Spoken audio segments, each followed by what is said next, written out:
الحمد للہ رب العالمین، الصلاة والسلام علی خاتم المرسلین وعلی آلہ واصحابہ اجمعین۔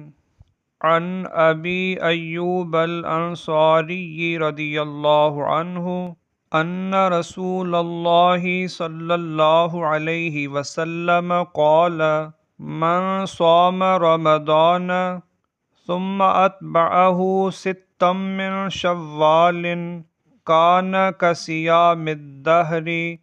حضرت ابو ایوب انصاری رضی اللہ تعالی عنہ سے روایت ہے کہ رسول اللہ صلی اللہ علیہ وسلم نے ارشاد فرمایا: جس نے رمضان کے روزے رکھے پھر اس کے بعد شوال کے 6 روزے رکھے تو یہ پورا سال مسلسل روزے رکھنے کی طرح ہے۔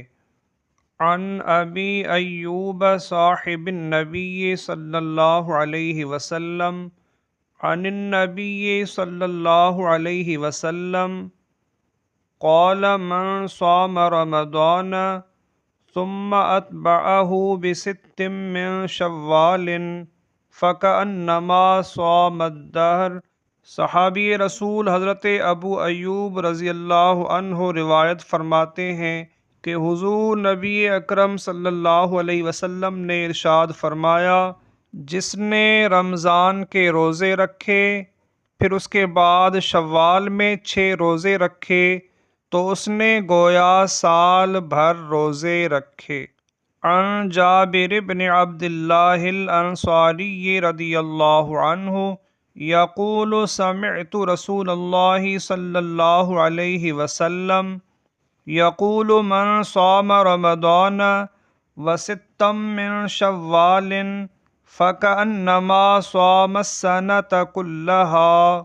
حضرت جابر بن عبداللہ انصاری رضی اللہ عنہما سے روایت ہے، فرماتے ہیں کہ میں نے رسول اللہ صلی اللہ علیہ وسلم کو یہ فرماتے ہوئے سنا: جس نے رمضان کے روزے رکھے اور 6 شوال کے روزے رکھے تو یہ ایسے ہے جیسے اس نے پورا سال روزے رکھے۔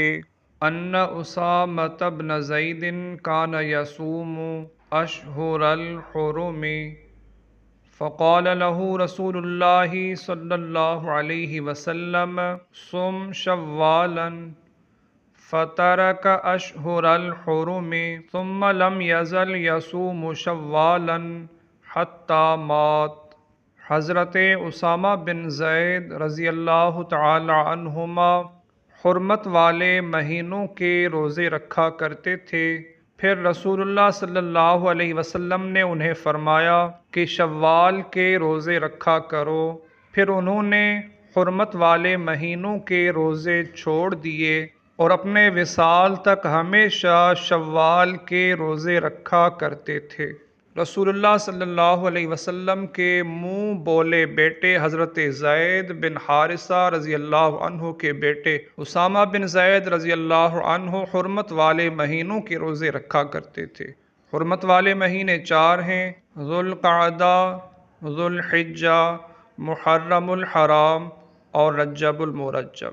پھر رسول اللہ صلی اللہ علیہ وسلم نے انہیں حکم فرمایا کہ آپ شوال کے روزے رکھا کریں، تو پھر انہوں نے پوری زندگی شوال کے روزے رکھے، حرمت والے مہینوں کے روزے چھوڑ دیے۔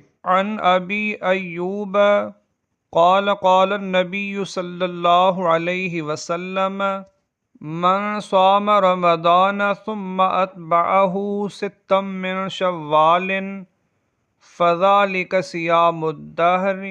حضرت ابو ایوب رضی اللہ عنہ سے روایت ہے کہ نبی کریم رؤوف الرحیم صلی اللہ علیہ وسلم نے فرمایا: جس نے رمضان کے روزے رکھے پھر اس کے ساتھ شوال کے 6 روزے رکھے، یہ اس طرح ہے جیسے اس نے پورا سال روزے رکھے۔ اس حدیث کے تحت امام ترمذی نے حضرت حسن بصری رضی اللہ عنہ کا ارشاد نقل کیا ہے کہ جب ان کے پاس شوال کے 6 دن کے روزوں کا ذکر کیا جاتا تو وہ فرماتے: واللہ لقد رضی اللہ بصیام ھذا الشہر عن السنۃ کلھا، اللہ کی قسم اللہ تعالی اس مہینے کے روزوں سے پورے سال راضی ہے۔ اب سوال پیدا ہوتا ہے کہ شوال کے 6 روزے کب رکھے جائیں؟ امام ترمذی نے حضرت عبداللہ بن مبارک رضی اللہ عنہ کا یہ ارشاد نقل کیا ہے کہ عبداللہ بن مبارک نے یہ پسند کیا ہے کہ یہ روزے مہینے کے ابتدائی 6 دنوں میں ہوں۔ اگر کوئی شوال کے 6 دن کے روزے الگ الگ دنوں میں رکھے تو یہ بھی جائز ہے۔ افضل یہ ہے کہ رمضان کے بعد یکم شوال کے بعد یہ 6 روزے رکھے جائیں۔ اگر کوئی شخص الگ الگ کر کے پورے مہینے میں 6 روزوں کی گنتی پوری کرے تو یہ بھی جائز ہے۔ اللہ تعالیٰ سے دعا ہے کہ اللہ رب العزت ہمیں رمضان کے ساتھ ساتھ شوال کے 6 روزے رکھنے کی توفیق اور سعادت نصیب فرمائے تاکہ ہم پورے سال روزے رکھنے کا اجر و ثواب حاصل کریں۔